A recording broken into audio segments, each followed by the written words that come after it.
Descubre nuestra programación y prepárate para ver mucho más. Más puntos de vista, más deporte, más series, más arte y ciencia, más música y cine, más documentales, más entretención para grandes y chicos. Descubre UChile TV, donde todas las verdades se tocan.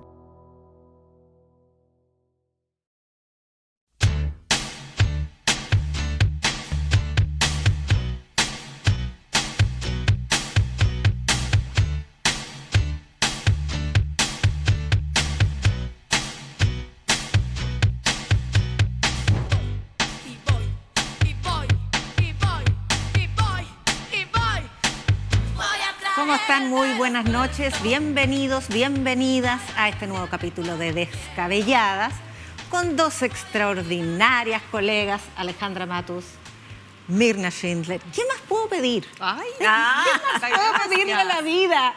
Muy bien.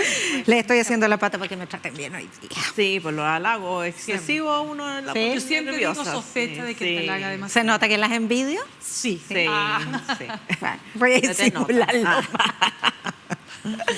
Bueno, con estas chiquillas que, en fin, estudiantes en práctica. Los estudiantes. Al lado, Ay, al lado día. mío, por supuesto, dices tú. Claro, Las niñitas. las niñitas. Y ya, por la más Ya, jovencita. vamos a conversar hoy día. Tenemos un menú bien variopinto Ya. de la investigación de Procultura. Vamos a conversar acerca del comercio con China, donde está el presidente, se reunió hoy día con Xi Jinping. Vamos a hablar sobre la muerte de don José Mujica. Y vamos a hablar sobre el fraccionamiento de la pesca en Chile. Y Todos- entrevista. Y vamos a tener una entrevista con el candidato presidencial Jaime Mulet. Correcto. Precandidato Precandidato. a las primarias del oficialismo. Ya, pues, Ya pues, démosle. Dispare usted. eso sería. Ya hice mi pega, les toca. Eso, ya pues. ¿Usted Pero quería- cultura. ¿No quería conducir? Procultura. No quería, pero No, bueno. no quería. Procultura. ¿Qué pasa en Procultura? Había una vez un fiscal Ya. que investigaba a esta fundación que tiene muchos convenios con distintas gobernaciones regionales y reparticiones del Estado. Según el fiscal, que en realidad es cierto contablemente, este señor fundador de Procultura, que es Alberto Larraín, multiplicó por 10 los convenios que suscribe con el Estado su fundación a partir de 2022. Entonces, ¿qué es lo que cree el fiscal? Que este señor Larraín ganó mucha plata, la puso en una maleta negra y viajó por el tiempo hasta 2021 para sobornar y financiar ilegalmente la campaña del presidente Boric. Por lo menos así lo veo yo.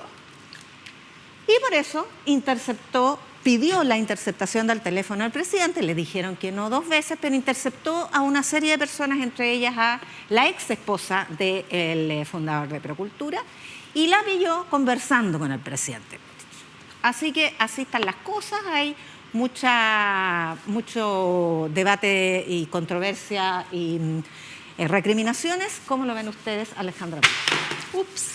Se puso Bueno, nerviosa.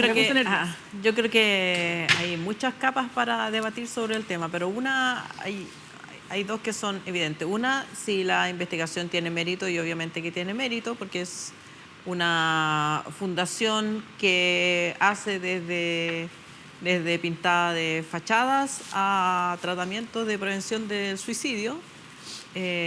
Y es un holding de prestaciones para el Estado, tal como tú dices, en gobernaciones, y que se dispara en un momento determinado. Eso es objetivo y un dato disparador. Dato disparador para una investigación judicial. O sea, aumenta de 300.000 a 3.000 millones Claro. en convenios. De 300 millones a 3.000. Claro, 300 de 300 millones a 3.000 millones. Gracias. A Y 3.000 el otro millones. dato respecto del financiamiento, del posible financiamiento ilegal, que es una hipótesis Siempre en los tratos de los privados con el Estado existe la hipótesis de o soborno o financiamiento ilegal, porque te pueden o pedir la mordida, te pueden pedir un porcentaje, yo te doy estos contratos y tú me pagas X, o puede haber contribuciones a las campañas y pueden hacerse incluso como, entre comillas, inversión. O sea, creo que tu ironía igual le da una... No es necesario, digamos, suponer que las plata las pagó retroactivamente, sino que puede él, en una hipótesis de investigación, haber financiado antes para luego quedar en buenos términos a la hora de postular a proyectos. O le pueden haber dicho, yo te voy a apoyar, Claro, apóyame ahora, porque ahora. cuando yo gobierne me puedes... Claro. Pero todas esas son hipótesis de trabajo, como es la hipótesis de un reportaje periodístico. Las hipótesis no se publican, no se difunden, porque son hipótesis y hasta que no se comprueben como ciertas, no se difunden. Porque creo que se ha dado mucho esto de que el fiscal no descarta tal cosa.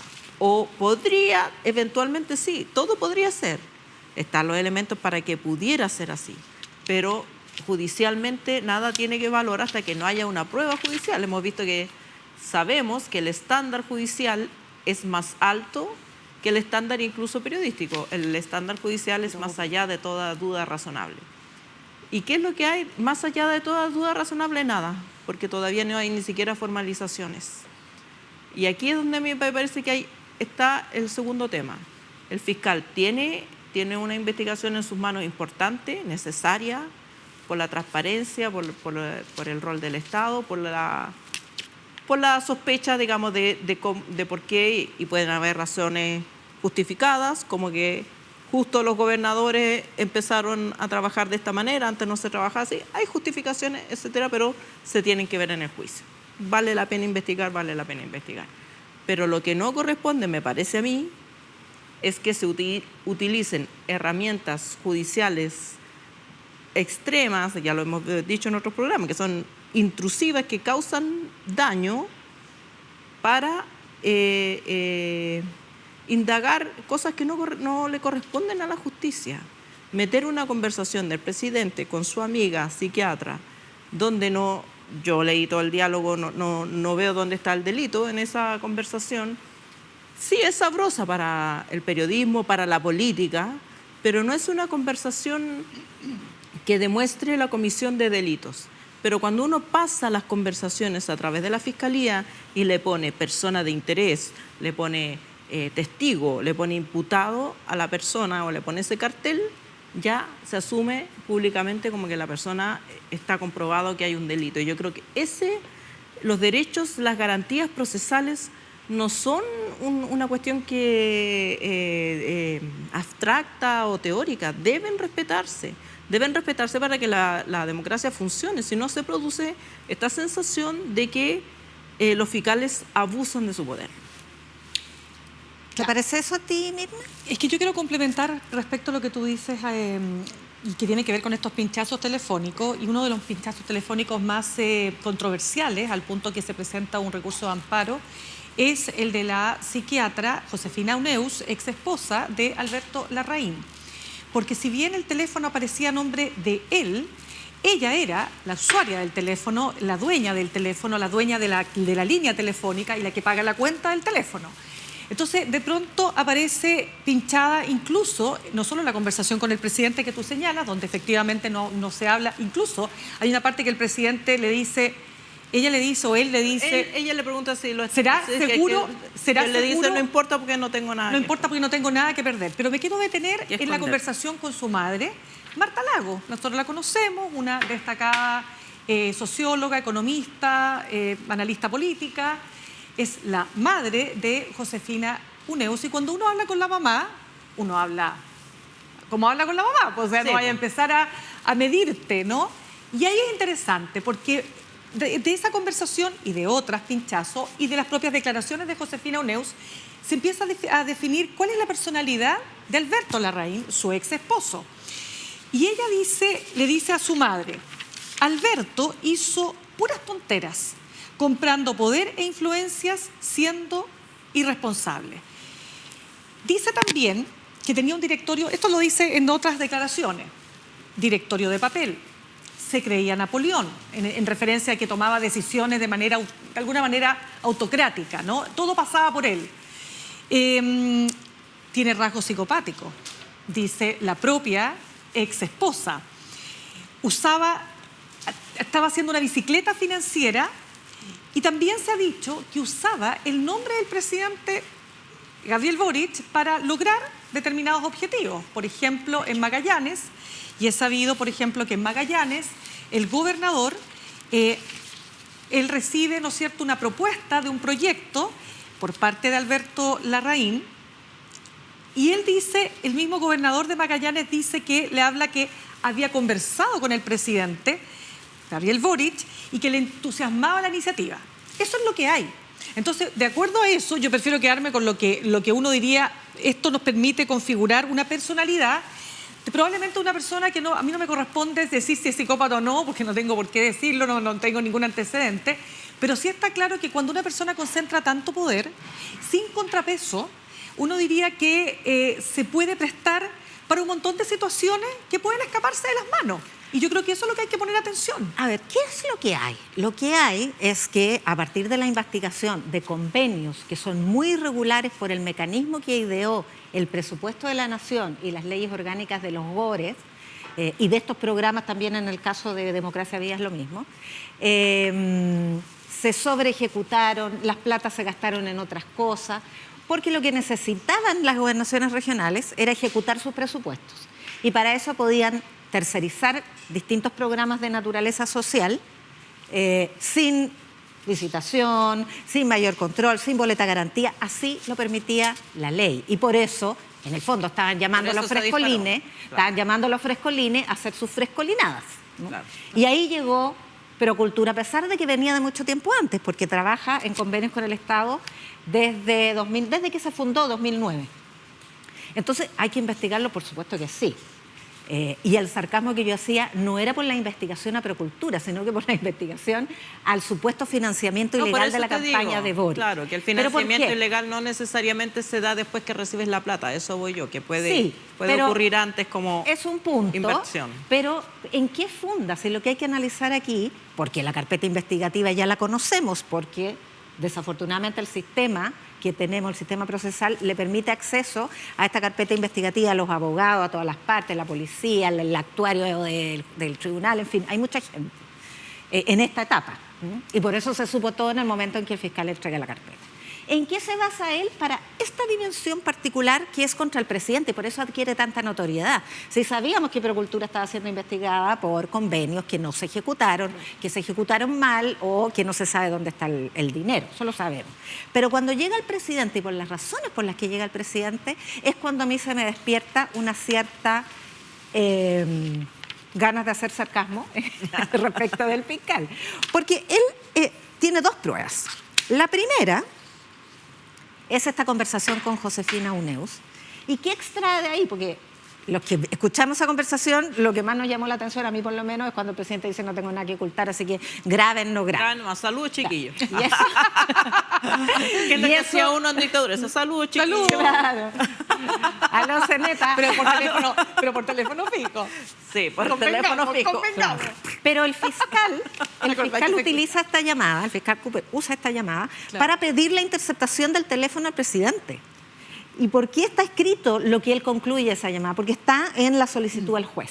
¿Y qué dice en esa solicitud al juez? Que en esa conversación se deduce que el presidente concertó la defensa de su expareja Irina Karamanos con la señora Uneus porque le pidió el teléfono de la representante legal de Procultura. Entonces, si ese es tu antecedente, que además Irina Karamanos ya no está, nunca estuvo imputada en un minuto en que la citaron porque había unos cheques raros, que finalmente era un problema del banco. Claro. Y cuando el abogado dijo, bueno, quiero conocer la investigación, el fiscal le dijo, no, ella no es imputada, ya no tiene nada que ver con la causa, váyase de aquí.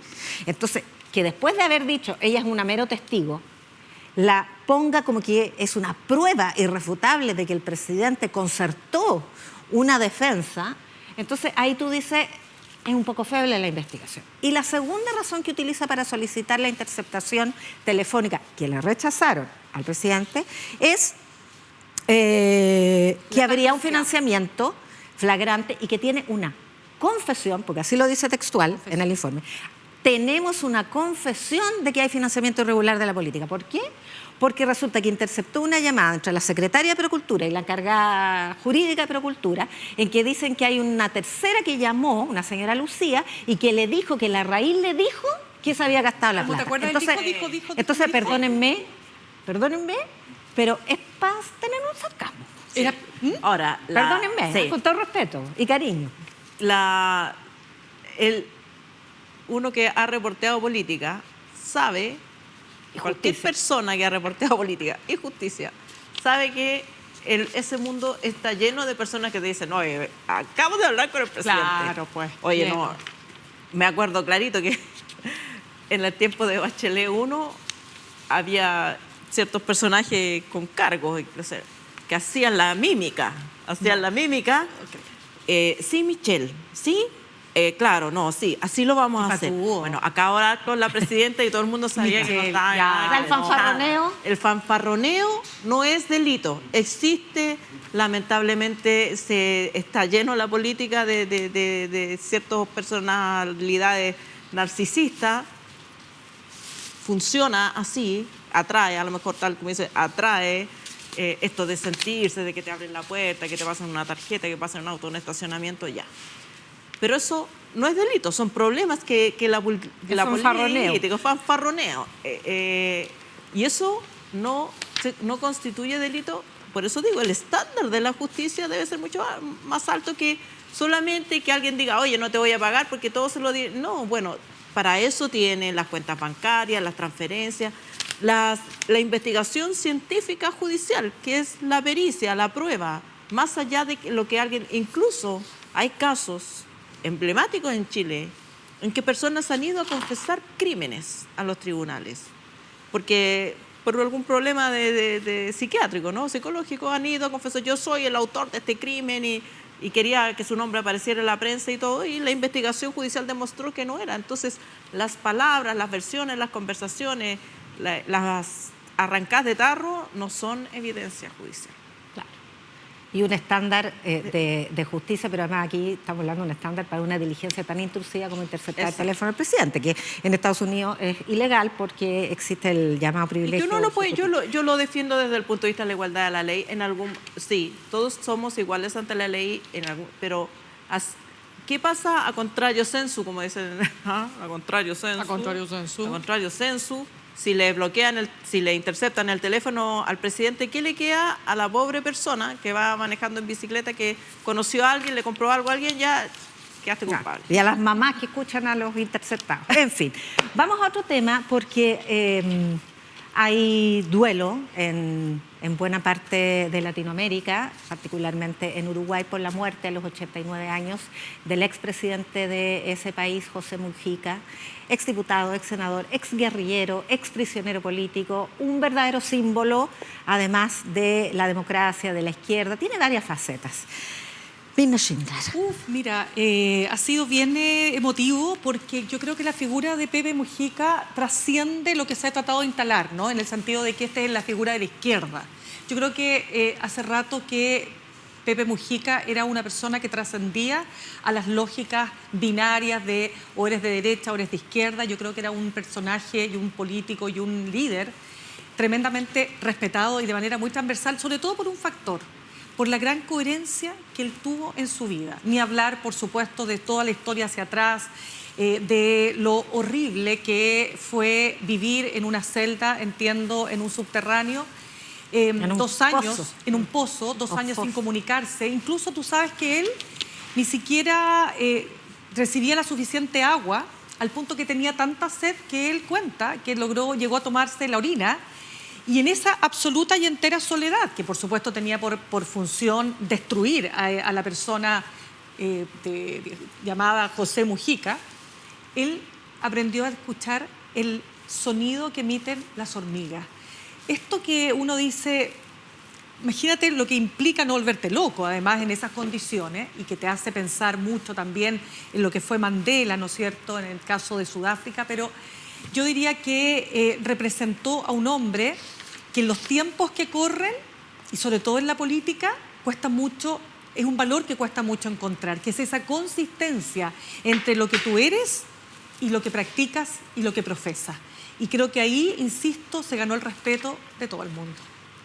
Alejandra. Sí, me parece que si la figura de José Mujica es una figura indispensable de la política latinoamericana, es muy popero también, circulan mucho sus reels sobre el sentido de la vida y que hay que vivir y que es un privilegio estar vivo y todas esas frases que sirven como de autoayuda. Que, Claramente. pero me parece que Pepe Mujica es un político muy profundo que se utiliza mucho esto de que fue guerrillero y después transó. Yo creo que Pepe Mujica nunca perdió de vista el objetivo que lo movía políticamente y en algún momento abrazó la lucha armada, en otro momento la democracia institucional, sin perder detrás siempre del mismo objetivo. Y lo ha dicho muchas veces, que es que los niños que nacen hoy tengan una sociedad mejor que la que tuvieron las generaciones pasadas. Y a mí eso como objetivo político me parece que debiera ser el objetivo de todos los sectores.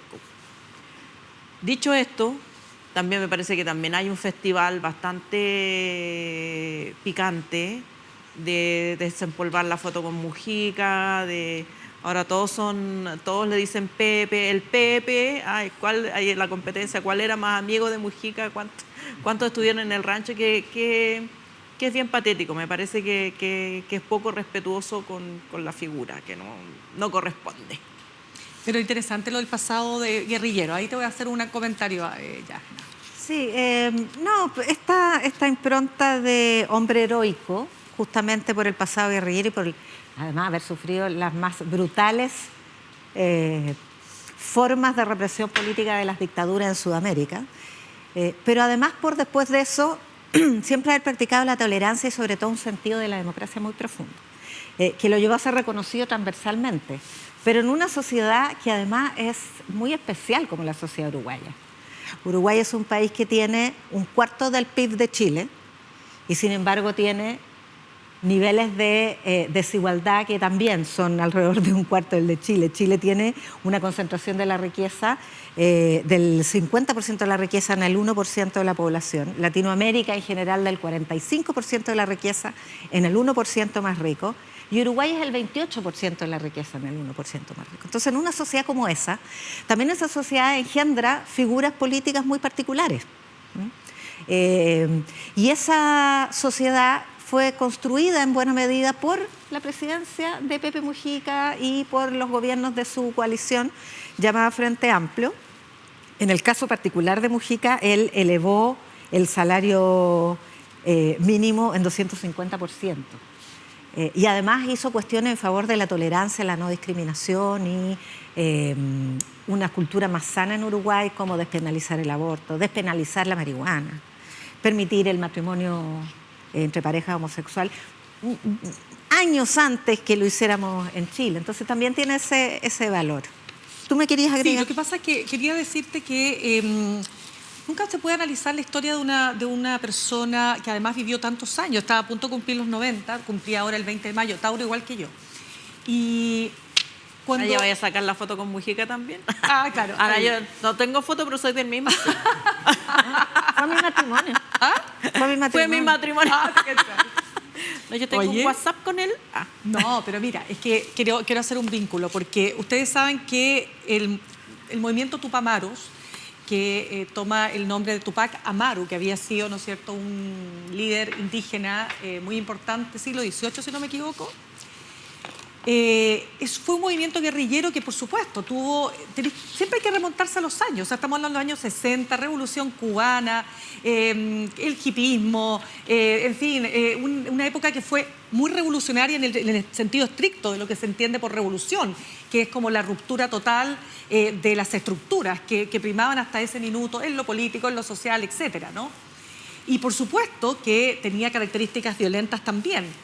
Era la toma del poder vía las armas, Era el concepto de lo que es el ser guerrillero, más allá que tenía características propias para efectos de lo que era Uruguay, que no se parecía, por supuesto, a lo que había ocurrido en Cuba, ¿no? Por las características geográficas, etcétera. Y precisamente por ser tupamaros, fueron brutalmente reprimidos, ¿no? Una vez que se produce el golpe de Estado en el año 73, igual que en Chile. Y quiero vincularlo, y permíteme por favor hacer esta vinculación con esta serie que está de moda ahora, que es El Eternauta. ¿Por qué? Porque el creador del Eternauta, que es esta serie en Netflix argentina, que ha sido muy comentada, es Héctor Oesterheld, que también era tupamaros.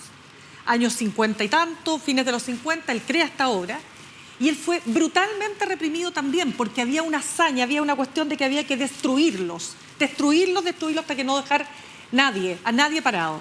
Y esa destrucción, en el caso de Oesterheld, significó no solo desaparecerlo a él, sino a sus 4 hijas, que eran todas chicas, 19, 20, 23, que estaban 2 de ellas embarazadas, y a todos sus yernos. La única que queda viva es la esposa, que después se une a Mujeres de Plaza de Mayo. ¿Por qué lo estoy diciendo? Abuelas de Mayo. Porque esa realidad que tú lo dijiste, creo, Yasna, en cuanto a la represión brutal, la tortura, como dijo Pepe Mujica, pertenecía a una generación que queríamos cambiar el mundo, que fuimos pulverizados, porque creíamos en que era posible efectivamente generar mayores condiciones de igualdad en un mundo que era terrible y mucho más desigual que hoy incluso. Entonces lo quiero relevar en ese sentido porque ese pasado fue lo que hizo posible que, habiendo vivido esa experiencia, Pepe Mujica decidiera que había que cambiar el switch. O sea, el mundo 50, 60 años después era otro mundo. Y por eso él hablaba de tender puentes, de abrir el diálogo, de que no puede ser todo, ¿no es cierto?, el todo nada, el blanco y negro, la política binaria, de corto plazo. Y ahí él se convirtió, por supuesto, en un referente. Claro, por eso es que la violencia que abrazó en sus tiempos de guerrillero fue como expiada para el mundo más conservador de su país, luego que practicara esa tolerancia, ese discurso que estaba como en otra dimensión de la política, el amor, la felicidad, otros valores de los cuales la política habla poco a veces. Pero de lo que habla Caleidoscopio, nuestro programa del domingo 18 a las 19 horas, es de 2 documentales. Uno de ellos, Liga Andina de Fútbol Femenino, y el otro, los 60 años del terremoto de Valdivia. Así que no hay que perderse Caleidoscopio con estos 2 grandes documentales el domingo 18 de mayo a las 7 de la tarde. Y mientras pensamos de qué más vamos a hablar, pelamos de lo que hemos hablado, vamos a ir a un pequeño corte y volvemos enseguida.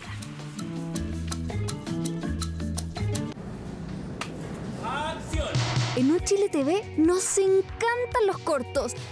Cortos divertidos, cortos tristes, cortos de acción, cortos raros, cortos cortos y cortos cortísimos. Por eso, cada semana te traemos Circuito Corto, los mejores cortos chilenos, presentados por sus propios creadores. Circuito Corto, una producción conjunta con la Escuela de Cine y TV de la Universidad de Chile. Todos los martes, a las 22:30 horas, solo en Uchile TV.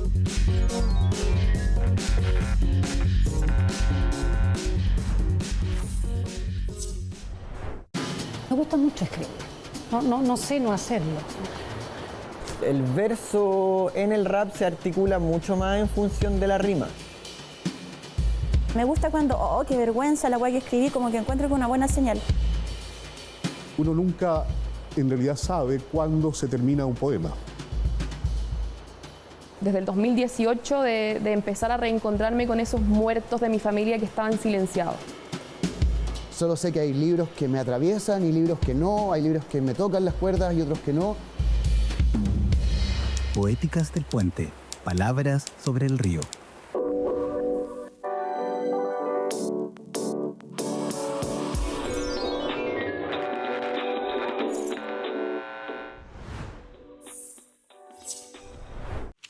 Y de vuelta en Descabelladas con Mirna Schindler y Alejandra Matus con más temas. Vamos a abordar ahora el proyecto de ley de fraccionamiento pesquero. ¿De qué se trata esto? Había una gran polémica, pero legislativamente es una redistribución del recurso pesquero entre industriales y artesanales para que los pequeños pescadores artesanales puedan recuperar algo de lo que les fue sustraído en la ley Longueira. Hubo un debate por la merluza, se presentó un dato equivocado y por lo tanto ese fraccionamiento de esa especie va a ir a ratificación de las salas del Congreso Nacional, la Cámara de Diputados y el Senado separado. ¿Qué quiere decir eso? Porque esto está en tercer trámite constitucional y esto ocurrió en la Comisión Mixta de Diputados y Senadores. Quiere decir que el informe que presenta la Comisión Mixta a las dos cámaras hay que aprobarlo como paquete. En esa etapa del trámite legislativo se aprueba como paquete. Entonces, se va a aprobar como paquete las 21 pesquerías en las que sí hubo acuerdo, está todo resuelto y bien resuelto, con bastante transversalidad.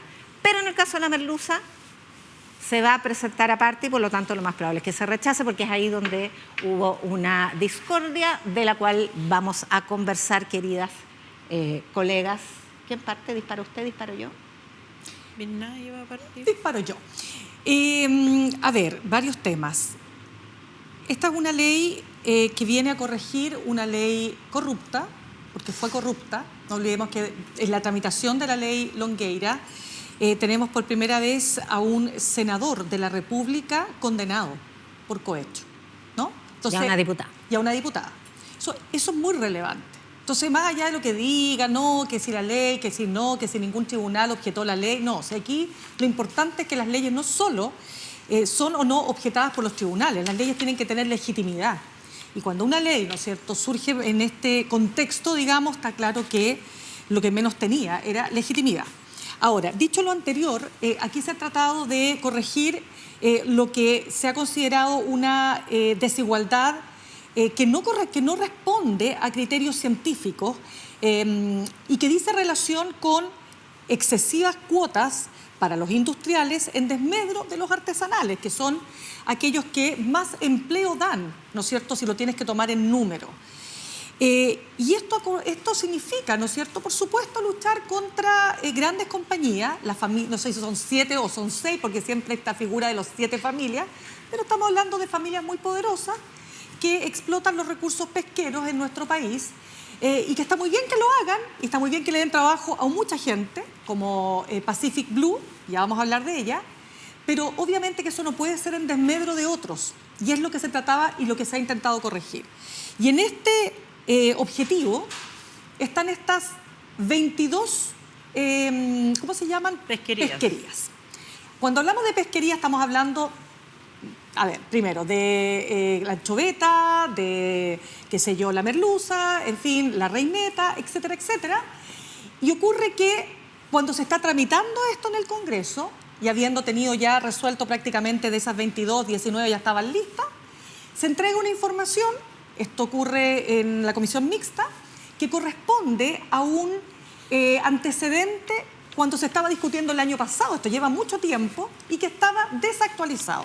Y básicamente, para explicarlo en fase, porque estas cuestiones son enredadas, tienen muchos elementos que pueden confundirnos, básicamente lo que señalaba es que era que respecto a la pesca de la merluza en la región del Biobío, la empresa Pacific Blue, que es la gran encargada de pescar la merluza como parte de la industria, en realidad no estaba pescando todo, porque al final su pesca no llegaba a más del 60% de la captura. ¿Y qué ocurrió? Que esa información era hasta septiembre de 2024, entonces no era el consolidado de todo el año 2024. Pues bastó un error, que por supuesto es un error que no tendría por qué haber ocurrido, pero los errores ocurren, los seres humanos cometen errores, lamentablemente para, en este caso, el subsecretario y el ministro de Economía. Y a partir de ese error, que no tiene incidencia en la distribución de cuotas que se señala finalmente en toda esta tramitación para la zona del Biobío respecto de la merluza, no tiene incidencia. No es que cambió o no cambió por este error. Se ha querido levantar la idea de que aquí poco menos que toda la tramitación es espuria. No son todos los parlamentarios, ni tampoco todos los parlamentarios de oposición, pero algunos han ido muy lejos al punto de querer casi comparar esto con una ley corrupta. Y eso a mí me parece que es un extremo que creo yo que es solamente signo de los tiempos que corren nomás. Sí, a mí me parece que efectivamente, bueno, se cometió un error, se entregó una información errónea, que es una desgracia en los tiempos actuales porque son muchos los intereses y muy poderosos y basta un error para que esos intereses se manifiesten o los exploten como se está explotando. Para decirlo en simple, se está explotando un PowerPoint que no tiene nada que ver con la tramitación completa de la ley, pero se está usando ese traspié para tratar de volver a la ley como estaba. Y de hecho, la propuesta que se hizo después del error de volver a votar ese articulado fue rechazado, porque a los parlamentarios de derecha, y lo han dicho así claramente, el señor Bobadilla, por ejemplo, que es uno de los que más ha hecho ver este punto, que ellos prefieren que se rechace ahora, que se va a votar por separado, porque si se rechaza, se mantiene la ley Longueira en este aspecto, en el aspecto de la merluza.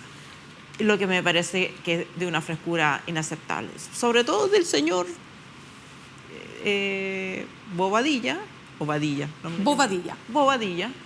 porque en el curso de esta tramitación también se descubrió que él había hecho sus exposiciones en base a una minuta presentada por la industria. Copy-paste. Un copy-paste. Entonces, creo que no está el horno para bollo como para... O sea, en una sociedad con memoria estamos comparando que a alguien se le quedó la puerta abierta y no la cerró al salir con el que se robó todo lo que había en la habitación. Estamos diciendo que eso es un empate.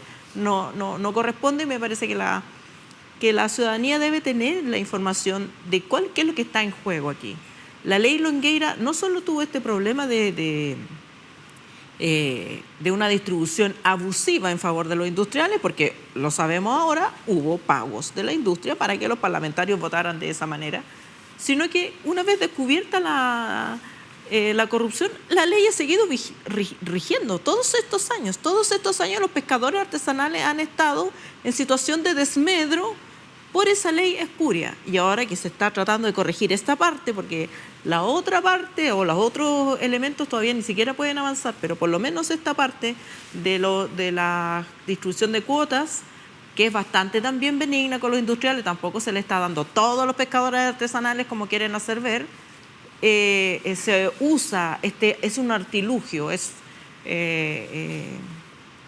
una escenografía, es una escenificación de algo que no corresponde. Yo quiero agregarte un punto ahí, porque uno tendría también todo el derecho a preguntarse si acaso este error, que algunos han querido calificar de casi mentira, una falsedad, como la intención, porque además sería absurdo que si vas como avión en la tramitación te vas a mandar vas a meter un dato falso para dispararte en los pies, para boicotearte a ti mismo. Pero lo que sí hay que hacerse la pregunta si acaso este error, lamentable como dices tú, Ale, no es una oportunidad también que tiene la industria para tensionar, sobre todo en el aumento de la merluza. ¿Por qué? Porque ¿cómo quedó esto hasta ahora?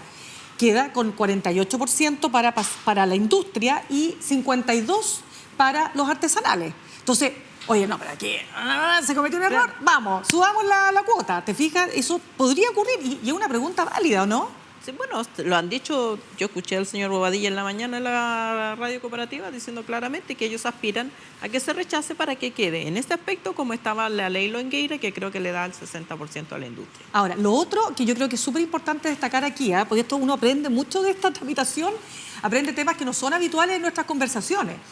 Este no es un tema de oficialismo versus oposición, ojo con eso, no es un tema derecha versus izquierda. Aquí tú tienes, por ejemplo, una senadora, como la senadora Paulina Bodanovich, la tuvimos acá, presidenta del Partido Socialista, que defiende a matacaballo a sus pescadores artesanales por el Maule, y en contraste tú tienes al senador de su mismo partido, Gastón Saavedra, que defiende, pero con todo, a los trabajadores de Pacific Blue en el Biobío. y que hasta pidió las cabezas del subsecretario, del ministro de Economía. ¿Y por qué? Porque responden a sus realidades regionales. Pero también es verdad que sería absurdo que este gobierno, más allá de todos los errores que pueda cometer, quisiera solo favorecer a un sector y perjudicar a otro. Porque si así hubiese sido, esta no habría sido una tramitación que habría concitado el nivel de aprobación que tuvo en el Congreso. Fíjense ustedes que en el Senado tuvo, no sé si 41 fue, en el caso de la Cámara de Diputados, 130. 118 parece. O sea, lo que quiero decir es que tuvo una transversalidad muy grande. Entonces, efectivamente un error se lamenta, pero un error no puede borrar todo lo bueno este error que se ha en avanzado. el año no electoral ni siquiera hubiera sido un breve en las noticias. Exactamente. Claro. Ahora, lo que importante ahora, Yanna, no sé, ¿qué es lo que viene? ¿Cuál es la tramitación que queda para adelante? A ver, bueno, por ética profesional tengo que repetir algo que ya he dicho, y es que el subsecretario de Pesca es mi esposo, y es importante que la audiencia sepa, porque estoy haciendo un ejercicio de información que siempre puede estar sesgado por distintas razones, entre esas esta. ¿Qué es lo que viene? Como es la comisión mixta, tiene que ratificarse en ambas cámaras y se va a votar por separado. El paquete completo de las 21 pesquerías, que lo más probable es que se apruebe, dado los antecedentes que tú has dado, de la transversalidad y mayoría con la que se aprobó, y la merluza, que lo más probable es que se rechace, pero eso no significa necesariamente que se retrotrae la ley Longueira, porque esta es una nueva ley que define el fraccionamiento de pesca. Y entonces hay una pesquería que queda sin fraccionamiento, y entonces es la autoridad administrativa probablemente la que pueda ir definiendo año a año. No lo sé, eso tendrá que verlo los técnicos, pero es una posibilidad. Sí, a mí me gustaría... La oposición lo que ha planteado es que rija la anterior. Claro, que le da mucha más proporción de pesca a los industriales. Entonces, a mí me interesa opinar lo siguiente, y a propósito de una cuestión que planteó Mina, y es que esto no es de derechas e izquierdas. No lo es, pero sí es de poderosos contra débiles, eso sin duda, porque se está redistribuyendo un recurso de riqueza de Chile entre la gran industria, que plantea que ofrece más empleo, y los pequeños trabajadores artesanales o pescadores artesanales que según los datos que son más débiles y no pueden llevar maletines negros con dinero al Congreso, como ocurrió con la ley Longueira, y sí ocurrió que no lo hicieron los artesanales, sino que lo hicieron los industriales. Y aquí está el fenómeno Pacific Blue, que es la empresa que inició esta polémica. Inicia esta polémica porque dice, una vez que se aprueba el fraccionamiento de la merluza, porque ahí fue cuando ocurrió esto, se aprueba el fraccionamiento de la merluza, que le rebaja a la industria en general que pesca merluza, entre ellas Pacific Blue, que es esta empresa del Biobío, le rebaja como 10% de su cuota, no me acuerdo exactamente los guarimbos. Y dicen, nosotros vamos a quebrar.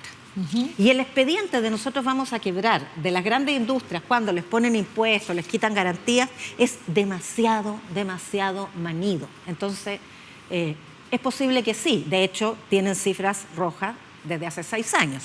No es por la nueva distribución de la merluza. Entonces, utilizar a sus trabajadores, que tienen empleos formales, como escudo humano para hacer lobby y para presionar a la opinión pública y a través de ella a los parlamentarios, asusando este problema que se produjo del error, agitándolo, blandiéndolo, yo diría que raya el límite de la buena política, por decirlo menos. Pero además que no entregaron antecedentes, esa empresa es la única que no le compra a la pesca artesanal la jibia. No sé si se acuerdan la ley de la jibia, que fue al comienzo del gobierno Piñera, que le impidió, no es que le impidió, sino que impuso que ese recurso solo debe pescarse con las artes que usan los pescadores artesanales. Y eso, por lo tanto, hizo poco viable para la industria, para la grande empresa que usa pesca de arrastre, o sea, agarra todo y, por lo tanto, asesina especies, más daño, claro. Mucho daño marino, le impide ese recurso. Y entonces, ¿qué dijo la industria? Vamos a quebrar. Los pescadores artesanales no saben pescar esto. No les interesa. No les interesa, no les importa y lo hacen mal. Por lo tanto, la industria de la jibia o el recurso de la jibia va a quedar subexplotado. ¿Qué pasó? Efectivamente, los primeros 2 años que fueron de transición disminuyó la exportación de jibia, pero hoy día es 200% más que antes de la ley. Por lo tanto, muchas veces los empresarios, muchas veces dicen lo correcto en la gran industria, pero muchas veces se equivocan o utilizan ciertas argumentaciones pregonando como agoreros una situación de crisis que después no se produce. Aquí lo más probable es que sí se pueda producir y por lo tanto hay una institución que está tratando de resolverlo. Yo creo que hay que dejar que ahí se resuelva, pero con transparencia. La merluza va a seguir ahí, entonces si quiebra lamentablemente, lamentable la quiebra de cualquier empresa, pero si esa empresa quiebra, esos trabajadores van a poder reconvertirse a pescadores artesanales y participar con sus colegas pequeños pescadores. Son más bien procesadores de la planta. No son los que pescan son los barcos en la industria. Sí. Estos son los procesadores. Pero además está medido que los pescadores artesanales, o sea, la pesca artesanal da 6 veces más empleo que la pesca industrial. Lo que pasa es que es un empleo mucho más precario, son autoempleos, digamos, son microempresarios. Ya, tenemos que cambiar de tema. Cambiemos, pues. China. Chi. Hoy día vemos al pequeño presidente Boric de la mano con el gran líder de esa gran superpotencia. Oye, yo creo que ahí asiática. se puso unos zancos, yo creo, el presidente Boric. No es tan grande. No, pero en esa foto... esa foto está enchulada. Totalmente, sí. Xi Jinping es enorme. Claro. No, ahí le pusieron una especie como de tarima. Los chinos no se les va detalle. ¿Tú crees? Claro, lo deben haber puesto. Sí. Bueno, esto se produjo en el marco de una gira al Asia y en el marco de la inauguración de un encuentro de la CELAC, que es la Comunidad de América Latina y el Caribe, con China, que además se produce en el contexto de la guerra comercial que está un poco morigerada gracias al último acuerdo entre la Casa Blanca y el régimen chino.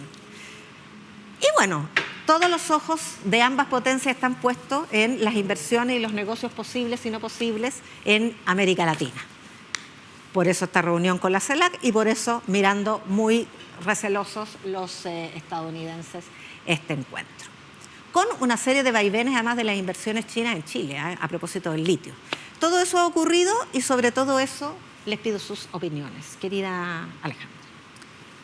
A mí me parece que sí, está bien, son las labores de Estado ir y abrazar sobre todo a los principales socios comerciales, es lo que le corresponde como jefe de Estado.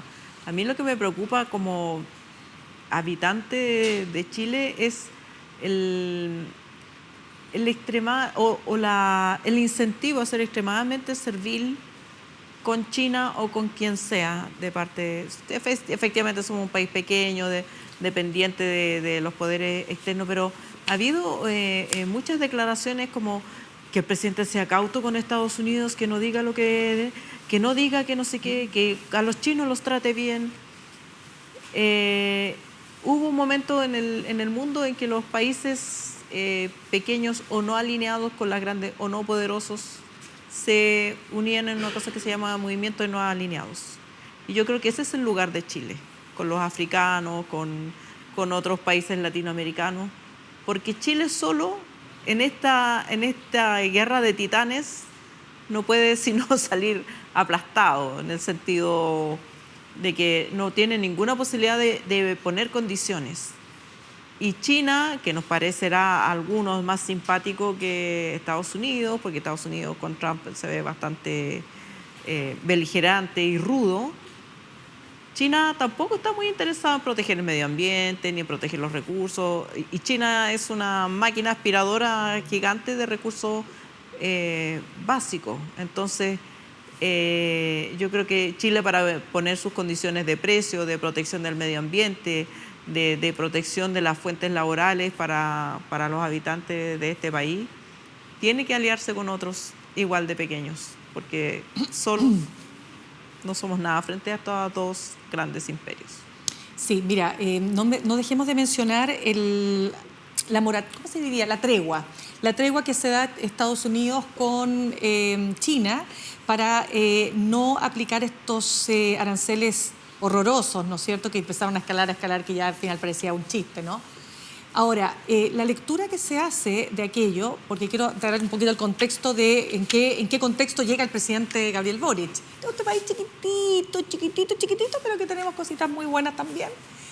Y dice relación con la paradoja que resulta una China comunista, partido único, dictadura, qué sé yo, dirán otros, por supuesto violaciones a los derechos humanos, evidente, pero que se abre al mundo, apuesta por el multilateralismo, por economías abiertas, ¿no es cierto?, versus un país, Estados Unidos, el más poderoso del mundo, ¿no es cierto?, la policía del mundo, dicen otros, en fin, el imperio, que justamente su presidente apunta en un camino completamente contrario. Y aquí lo que parece evidente es que aquel que tuvo que doblar su brazo o que tuvo que poner su brazo a torcer fue Trump, primero que nada. O sea, los chinos no le aguantaron. Pero Es esto, evidente. pero esto es igual que las peleas de los matrimonios de amigos. A ver. Tú tomáis partido por uno o por el otro y después vuelven y tú quedas ahí marcando ocupado. Totalmente. Entonces la pregunta es qué tiene que hacer. ¡Uy! Total, terrible. Me acordé de varias. Ni me cuentes. No, pero la pregunta acá es la siguiente. O sea, La ¿acaso... neutralidad. No, está bien. Pero ¿acaso qué tiene que hacer? O sea, efectivamente, Chile, sus dos principales socios comerciales son Estados Unidos y China. China fundamentalmente también, ¿no? ¿Tiene que ser cuidadoso? Obvio que sí, tiene que ser cuidadoso. Ahora, hoy día con Trump, porque leía un experto de Harvard y qué sé yo, con miles de pergaminos, que decía que no le convenía al presidente Boric estar tan así alineado con China, o tan cercano y tantas fotos, pum, pum, pum, porque Marco Rubio, porque el señor Trump.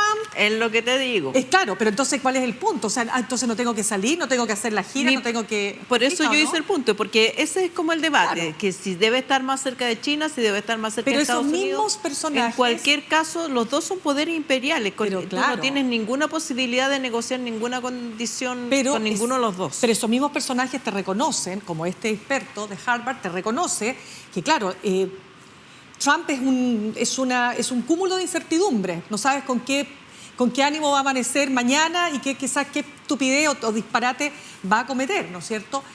Y lo otro que es interesante es cómo los chinos también, como bien dices tú, se están ahí armando en América Latina. Y esta cabida y este traspié, claro, una lata que se vayan dos empresas que querían explotar el litio. Que ya no se van a ir. Que no se van, exactamente. BID y a BID y Chongqing Technology. ¿Lo dije bien o no? No sé. Bueno, exacto. Me preguntaría a mí. Pero tú hablas con expertos en China y en comercio exterior y te dicen que esto es súper normal, que ha pasado en América Latina, que esto responde esencialmente a dos factores. Uno, la incertidumbre que genera la política de Donald Trump en el mundo. Y dos, la caída importante que ha tenido el precio del litio. Entonces también, no, que lo hacen como... Porque tú ves así en Chile, pues tú sabes que todo es blanco y negro, son todos malos, y este gobierno es pésimo, y el ministro que se vaya, vamos a acusar a todos constitucionalmente. ¿Te fijas o no? Pero cuando tú hablas y dices, ¿sabes qué? Baje un poquito el tono, vamos bajando la ansiedad, y empiezas a hablar con los expertos y te dicen, bueno, estas cosas ocurren. Por supuesto que pasan, y tal como acabas de decir, tú ya no lo dijiste, que no se van. No se van las empresas. No se van a ir. No se van, pues. No, y además sirvió para que la Embajada china hiciera un comunicado O sea, diciendo que Chile es la una economía embajada dijo, ejemplar. ¿cómo fue? Una embajada tasa, ya agarró el teléfono y un no se paraíso van. de estabilidad política y económica. O sea, pero este negocio efectivamente que es de industrialización del litio, y era bien importante, de dos empresas chinas, por ahora no se va a realizar, lo que no significa que no se hagan otras inversiones. El punto, a ver, Estados Unidos mira estas inversiones de China en Latinoamérica y en Chile, por supuesto, con mucho recelo, porque piensan que el tipo de inversión que hace tiene consecuencias en la seguridad. Geopolítica. Incluso militar. Claro. Y hay un dato bien, a ver, es curioso, uno como que lo llama a cierta risa. El jefe del Comando Sur de la defensa estadounidense dijo que tendríamos que estar muy preocupados por eso, y por eso se refiere a que China está estableciendo este telescopio. Es otra de las inversiones de China en el norte de Chile, un telescopio o un observatorio astronómico en convenio con la Universidad Católica del Norte. Un telescopio que podría ser usado eventualmente, no sé, para espionaje satelital, anda tú a saber. Pero lo cierto es, y en eso Estados Unidos tiene cierta razón, y por lo tanto debiera ponerse a las pilas, que China se ha convertido en un actor estructurante y medular de la transformación productiva en Latinoamérica y en Chile, porque invierte no en cualquier cosa. no es que nos mande soya, invierte en minería, energía e infraestructura. Y en tecnología que es clave para la transición energética que necesita el mundo y que Chile con el recurso litio puede aprovechar muy bien para desarrollarse y aprovechar sus recursos naturales. Entonces, ese tipo de inversión, o puertos, por ejemplo, en el caso del puerto Chacay en Perú, son miradas con mucho recelo por Estados Unidos porque pueden significar una influencia que finalmente está en la médula de la nueva era del desarrollo en Latinoamérica y en otras regiones del sur del mundo. Así que yo creo que en ese contexto esta gira, que fue bien divertido, ¿no? Porque a propósito de Procultura, tema con el que partimos, el candidato presidencial José Antonio Kast pidió que el presidente de Chile volviera a dar explicaciones y dejara plantado entonces a Xi Jinping. Claro. No sé cómo habrán visto los empresarios esa Créeme que no muy bien. Sí. No lo pescó nadie. No, oye, ¿puedo agregar algo, Yasna? Sí.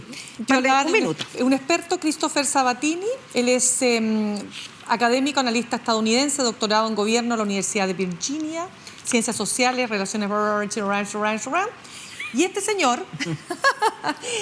señor dice una cosa muy interesante. Decía en una entrevista con Exante que el caso Perú y el puerto Chancay, que ustedes saben que es un puerto súper importante, costó $3,6 millones. Ningún inversionista norteamericano se interesó. ¿Qué pasó? Llegaron los chinos. Entonces no se quejen tampoco. O sea, se quejan de que... $3,6 millones, nada, po. 3,6 mil millones de dólares. Yo dije, puta, gracias. El puerto barato. Era una caleta. Hasta yo aporto. Gracias, Jessica. Me faltó más ni menos que el 1000. Sí. Quiero decirles que hemos llegado al tope de este bloque, que vamos a tener una entrevista con el precandidato presidencial Jaime Mulet del Frente Regionalista Verde Social. Quiero decirles además que no se pierdan nuestras redes sociales. Estamos en Blue Sky, estamos en X, estamos por supuesto en... ¿dónde estamos? YouTube, como dice la YouTube. Estamos en Cibercupido, estamos en erotic.com. Ya, te vas. Facebook, te faltó decir OnlyFans. Instagram. O sea, también. Apenas me jubile me abro No, una estamos página en las de redes OnlyFans. sociales donde hay debate. Mira tú. ¿Por qué no? Pero, o sea, si es que alguien se erotiza con las noticias, Es multifacético. con las noticias, yo puedo hacer noticias en OnlyFans. Exacto.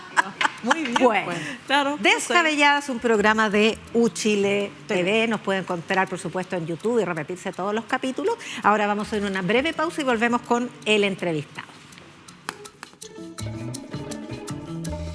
Hay fotos que guardan historias. Pucha, yo creo que nos siguen faltando referentes culturales en Chile para aferrarse con cariño. Un mundo que puede ser revelado. Y miro a la cola y digo, oye, está Allende, es Allende. Dije, wow, quizás ganamos. Recuerdo los primeros por lo menos 15 años de Psy donde me maltrataron mucho. Me pasa, Denise, que yo pienso en esos años y no había una mujer encarando una banda, ¿no? ¿Queremos ver quién eres hoy?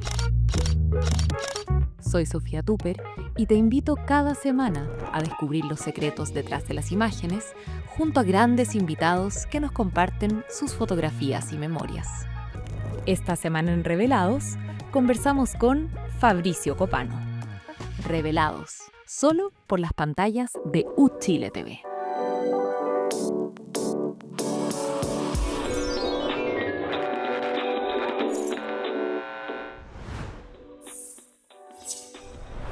Ya estamos de regreso y ustedes se preguntarán, bueno, ¿dónde está Yasna Levin?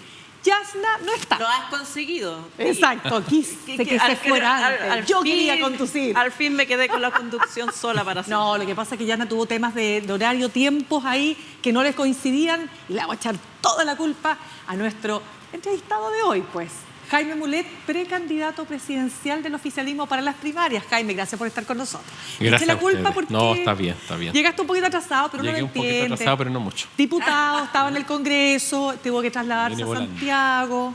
está bien. Siempre trato de llegar a la hora, pero me atrasé unos minutos. Les pido disculpas. Ya, pues. No importa, Vamos, perdonados nomás. Y Jaime, nosotros, tal como hemos dicho, tuteamos a todos los entrevistados, salvo que venga el presidente de la República. Ahí vamos a ver, pues si vamos a evaluar. Vamos a ver. Presidente, si usted quiere venir acá, vamos a evaluar si lo tuteamos o no. Ya, pero hablando en serio, Jaime, lo primero que te quiero preguntar es lo siguiente, porque ya está configurada, digamos, las candidaturas, precandidaturas. ¿Va a haber la buena onda, dirías tú, que pidió la presidenta Bachelet? O las mochas que pidió Paulina Bodano. No, porque Paulina dijo acá, qué buena onda. Mocha. Que desató la Paulina, ¿no? Exacto. Yo creo que yo creo que tiene que haber una dinámica también de cierta adversidad, de cierta competencia. Estas cosas son competitivas, si no tienen sentido. Entonces andarse haciendo el leso y el simpático, te fijas tú, yo creo que no tiene mucho sentido. Lo importante es respetar el acuerdo y que al final todos estemos o estén detrás del que gana. Creo que eso es o de la que gana. Creo que eso es lo fundamental, pero creo que la dinámica le hace bien al proceso. Ajá. Hubo bastantes titulares porque dijiste que si ganaba Janet Jara la apoyarías, como apoyarías a los demás. ¿Por qué debería ser noticia algo así si en realidad es la lógica de la primaria que se apoya al que gana? Porque yo creo que en la lógica de esa entrevista donde yo dije eso, se apostó mucho que yo venía de la democracia cristiana. Pero yo fui demócrata cristiano hasta el año 2007 y yo me defino también como humanista cristiano. Y de hecho espero que muchos demócratas cristianos demócrata cristiano en la diáspora. Que claro, que no son militantes puedan ir a votar y yo soy una alternativa. Sigo en esa lógica desde el punto de vista de mi pensamiento político o de lo que fundamenta mi pensamiento político, aunque me fui hace mucho tiempo. Yo creo que por eso, entonces, como la democracia cristiana objetó participar por la presencia del PC, yo lo pensé mucho porque en esto hay que ser muy serio y yo creo que yo no tengo problemas, digamos, de apoyar a Janet si llega ella a ganar. Ahora espero ganar yo. Sé que es una tarea difícil, pero me está yendo muy bien, gracias a Dios, y no descarto ganar, pero si es ella, es ella. Pero sí entiendo que el programa es de todos. O sea, el programa si gana A no es de A, sino que es de los 8 partidos. Y ojalá otros que se incorporen a este proceso. Entonces no son programas de un solo partido. Jaime, ¿en qué te gustaría y en qué te vas a diferenciar? Yo iré en varios aspectos. Algunos aspectos valóricos, por ejemplo, estos temas de mis fundamentos, si tú quieres, filosófico, lo que pienso, el hecho de ser creyente, también un elemento diferenciador con los otros tres. Pero lo más importante es diferenciarse en lo programático, en lo que yo le propongo al país. ¿Y eso implica separarse del actual gobierno? Eso implica, claro, tener puntos de vista distintos en varios aspectos, digamos. A mí me preguntaron continuidad o cambio, yo dije yo soy cambio, no continuidad. Continuidad está Vinter. ¿Quién es continuidad en las primarias? Es continuidad exacta. No, pero en las primarias, ¿quién es continuidad? Vinter. Ah, Vinter. ¿No Carolina Toá? Yo creo que ¿Fue parte del gobierno? Yo creo que no es del ADN del gobierno, ella llega después, te fijas tú, y está tratando de hacer un esfuerzo diferenciador también por de dónde viene ella es PPD. De manera que creo que ahí va a haber un elemento diferenciador. Pero quien más continúa es Vinter, diría yo, por lo más es del partido del presidente, no tendría mucha lógica establecer elementos diferenciadores, sin perjuicio que tiene todo el derecho a hacerlo. Pero yo no me defino como continuidad porque nosotros participamos del gobierno, hemos sido muy leales. Somos un partido que hoy día está en todo Chile, que tenemos una pequeña participación en el gobierno, con un ministro sectorial, que es el ministro Esteban Valenzuela, de Agricultura, y con unos pocos funcionarios en el aparato del Estado. Y tenemos algunas diferencias en algunas políticas y en algunas definiciones. ¿Qué políticas, no mencionemos todas, pero cuáles serían los elementos diferenciadores de su propuesta? Yo creo que hay elementos diferenciadores en cómo vemos la sociedad chilena. Mira, particularmente nosotros queremos avanzar con más claridad en enfrentar los desafíos del cambio climático en cada una de las políticas públicas. Y yo creo que eso el gobierno no lo está haciendo. Por ejemplo, nosotros queremos, esta economía de exportación, perfecto. Exportemos cobre, pero exportemos cobre fundido y refinado con fundiciones del siglo XXI. Lo mismo dijo Vinter acá. Me alegro que me haya copiado, porque este gobierno ha cerrado las fundiciones. Yo lo vengo planteando desde que partió el gobierno. Y lo digo porque hay muchas intervenciones. ¿Y qué vamos a hacer con China si China quiere el chancao nomás? Si China quiere el chancao nomás, habrá que enfrentarse, porque si no, China nos va a imponer el precio del cobre. China lo hoy que día, hacen las potencias. Claro, pero tenemos que tratar de distanciarnos un poco de eso. China hoy día procesa, funde y refina el 65% del cobre y produce como el 8% al día. Chile produce el 28% del cobre a nivel global y está fundiendo y refinando como el 5 o 6. O sea, está ya en un problema grave. Chile tiene que tener capacidad de fundir y refinar. Quizás no todo, pero tiene que tener capacidad, si no le van a fijar el precio. Y además del precio, se van metales nobles que no se recuperan, oro, plata, renio, tierras raras, y además se generan empleos. Una fundición genera miles de empleos y capta Pero no se valor. lleva muy bien con el medio ambiente la fundición. No, hay fundiciones de emisión cero encapsuladas hoy día en el mundo y son perfectamente posibles hacerlas. Hay en ciudades alemanas, en Cádiz, en España. Hemos estudiado todo eso muy bien. Hoy día se encapsulan y de manera que no generan los daños a la comunidad que sí generaban. Y además tú garantizas la trazabilidad. Nosotros tenemos energía verde para las fundiciones, ocupan mucha energía eléctrica. Tenemos energía verde para hacerlo en el norte. Además te ahorras por la huella de carbono, porque tú mandas un barco con concentrado de cobre y es igual a 1/3 de barco con cobre. O sea, cada 3 barcos te ahorras 2, si es que mandas cobre fundido y refinado, y la huella de carbono disminuye notablemente. Entonces, por distintas razones económicas, sociales y ambientales, mucho mejor fundir y refinar en Chile. Jaime, ¿qué pasa con el tema de la seguridad, que evidentemente es el tema que aparece en todas las encuestas como la principal preocupación de la ciudadanía?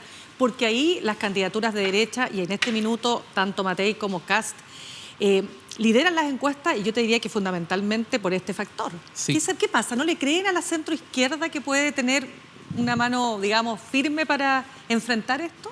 A ver, yo creo que hay dos razones. Desde el punto de vista de la centroizquierda o de la izquierda o el socialismo democrático en general, hay un problema.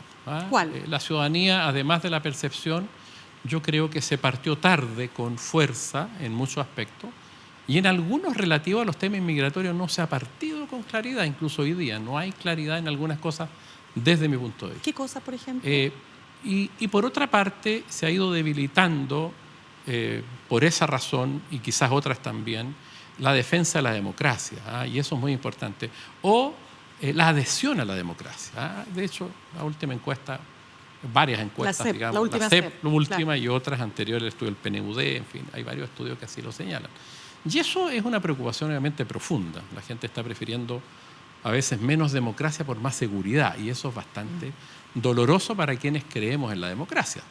Y creo que hay ahí algo. Hay una promesa que a la ciudadanía también yo creo que siente buena parte que no se le ha cumplido. No solo en seguridad. Si Chile fuera solo lo de seguridad, yo creo que sería menos ese desconsuelo, esa desconfianza que hay con el mundo del progresismo en general, y particularmente con los que hemos estado en el gobierno, algunos con más responsabilidades que otros. Porque aquí hay problemas sociales agudos también. No es solo la seguridad, es la desigualdad que está detrás. Entonces, si tú juntas desigualdad, y ahí tú ves acceso a la salud, acceso a la vivienda, y además seguridad, o sea, la seguridad también es escasa. O sea, hay 500.000 familias que no tienen casa. Entonces tú vas sumando. Y la seguridad quizás es lo que se grafica, lo que te causa más temor. Porque obviamente está de por medio tu vida, está de por medio tu seguridad, tu integridad física. Entonces ahí hay un límite. ¿Te fijas? Y yo creo que es el conjunto de cosas que ha desilusionado parte importante. Y viene una derecha muy irresponsable que te dice, mire, ármense.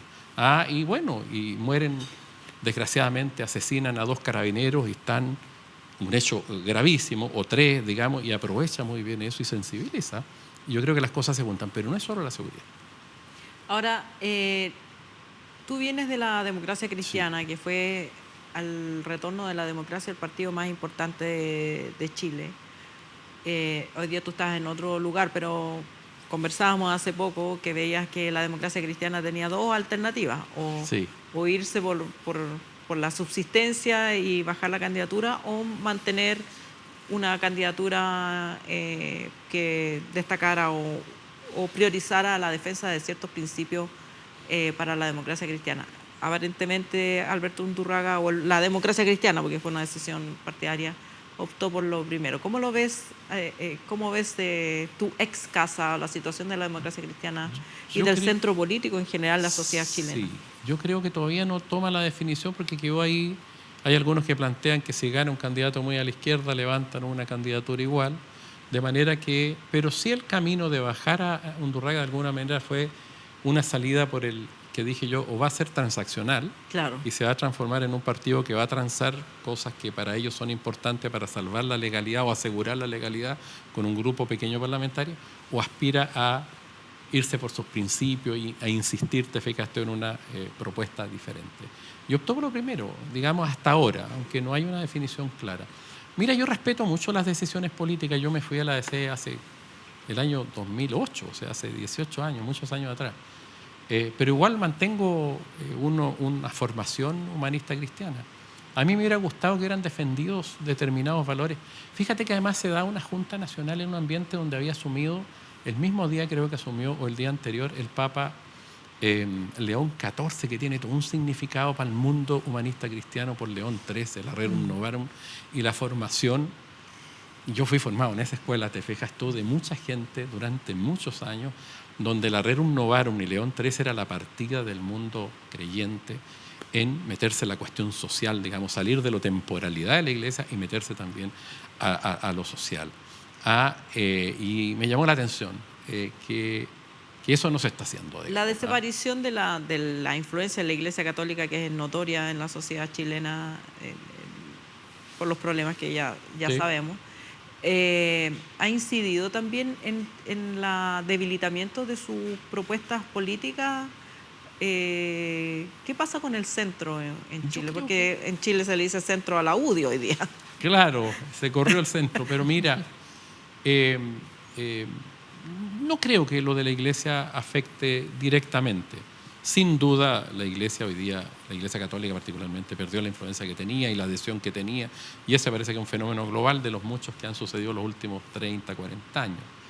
Y bueno, eso ha pasado. Ahora, el centro político, a mí no me gusta mucho hablar de centro, yo creo que se ha ido desdibujando. Los regionalistas verdes decimos cuando te dicen, oye, nosotros somos progresistas. Por eso que pusimos el nombre del partido Federación, porque era un conjunto de partidos chiquititos, así que nos juntamos. Regionalista, porque defendemos el territorio y queremos representarlo de la mejor manera y descentralizar, traspasar poder, profundizar la democracia. Y verde, porque nos interesaban los aspectos cada vez mayor relevantes a propósito de los temas verdes y el calentamiento global. Y social. Y quisimos poner ese apellido, somos progresistas, digamos, y agregamos eso para que quede claro. Pero hay verdes que son medios de derecha, de centro, hay regionalistas que son medios de derecha. Entonces, el dibujo claro, en del cada centro, aspecto uno puede encontrar, entonces como no está en la lógica izquierda-derecha clásica, pero claramente el mundo de, si tú quieres, los que quieren cambios más graduales, menos radicalizados, lo que uno entiende históricamente por el centro, quizá hoy día está más deshabitado, precisamente por el mismo fenómeno de la derecha, a propósito de centralizarse la violencia. Te fijas tú, y en una lucha muy dura, culpando al resto de la sociedad sin asumir ninguna responsabilidad, pese a que han sido 8 años de gobierno en los últimos 15 y no asumen ninguna responsabilidad. Claro, pero ¿a dónde se fue ese sector? Porque ¿A dónde se fue para votar? No, porque lo que dice, por ejemplo, el diputado Eric Aedo, demócrata cristiano, vicepresidente de la Cámara, dice hay que ir por esos votos, hay que ir a buscarlos, y no están en la centroizquierda. Yo creo que hay un voto que por lo valórico se fue a la derecha republicana, y hay estudios que así lo indican, que 1/3 de los votos del Partido Republicano fueron votos que votaron por lo que era la democracia cristiana y el centro político. Imagínate. Por los aspectos valóricos. Yo creo que eso desplazó votos, y porque la democracia cristiana de alguna manera se difumina, te fijas tú, o relaja determinados aspectos que para sus votantes eran relevantes. A propósito, por ejemplo, de cosas como el aborto libre y de otras situaciones que para esos electores son importantes.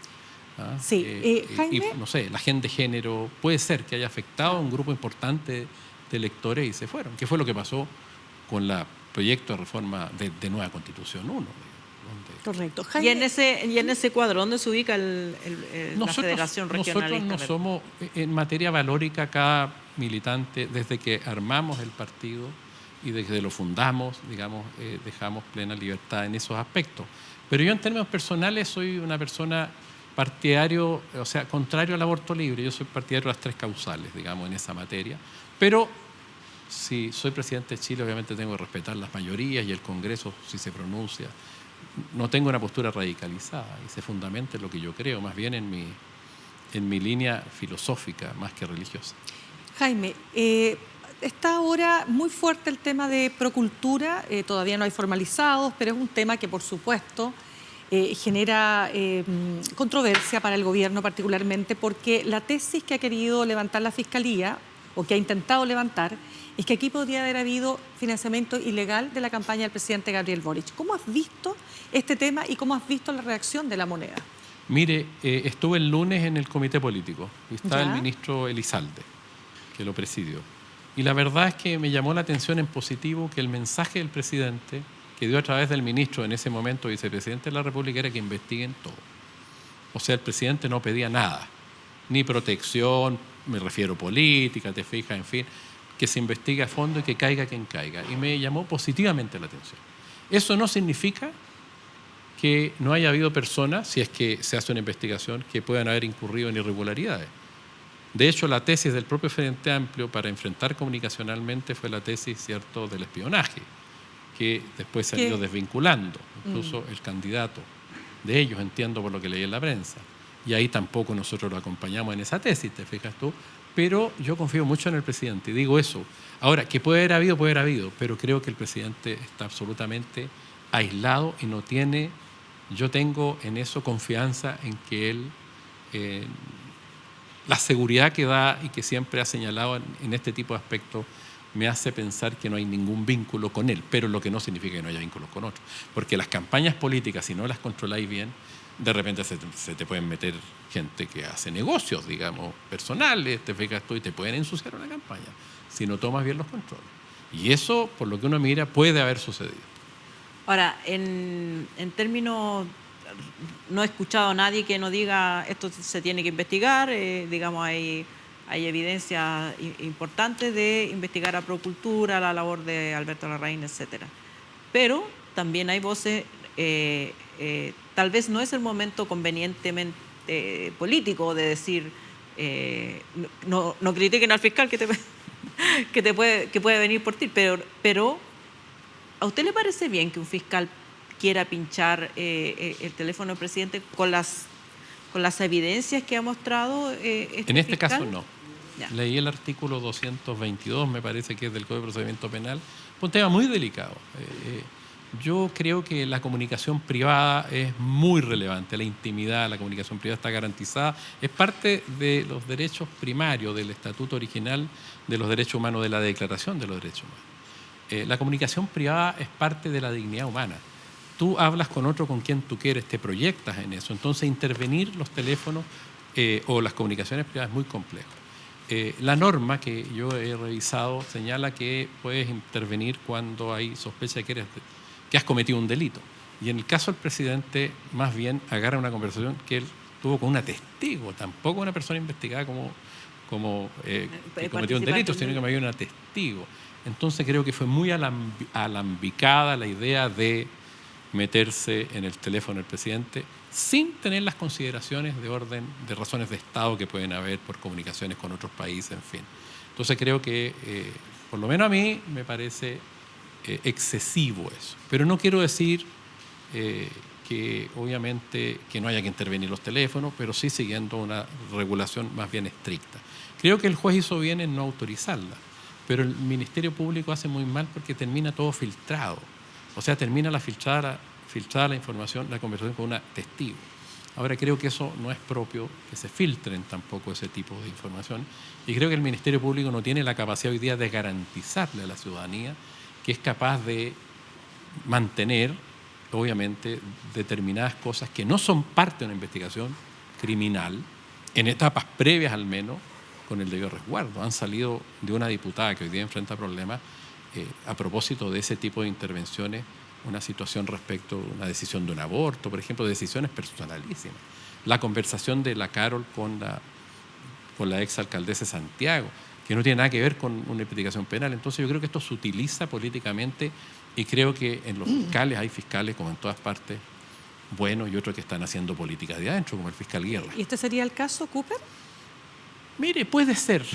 Mire lo que pasó con Guerra. Después de varios años, la verdad a veces llega tarde, pero las investigaciones periodísticas, judiciales, en fin, ayudan. Mire lo de Guerra. O sea, incluso financiado después por la Municipalidad de Providencia, siendo alcaldesa la Evelyn Matei, por la Municipalidad de Maipú, le armaron un colchón después que salió del Ministerio Público. ayudando de manera desvergonzada, digamos, una situación yo creo que extremadamente grave. Ya, pues se nos acabó el tiempo, Jaime Mulet. Así son los tiempos Oye, acá. son los tiempos. Precandidato presidencial de Frente. la Federación, iba a decir el Frente, Federación Regionalista Verde Social. Las primarias son el 29, ¿no? 29 de junio. De junio. Es voluntario y me imagino que algún pronóstico de cuánta gente va a participar, muy cortito. 2 millones es voluntario, pero es público, de manera que están todos los locales habilitados. ¿Cuánto apuestas? 2 millones. 2 millones de personas. ¡Wow! Con Boric y Jadwe fueron como 1,7 millones. 1,7 millones. Ya, se nos acabó el tiempo, tenemos que cerrar. Gracias a todas y todos por habernos escuchado, habernos visto. Bueno, que además está decirle que nos sigan en nuestras redes sociales. Y por cierto, nos encontramos y nos reencontramos el próximo miércoles a las 22 horas aquí en UChile TV. Que lo pasen bien.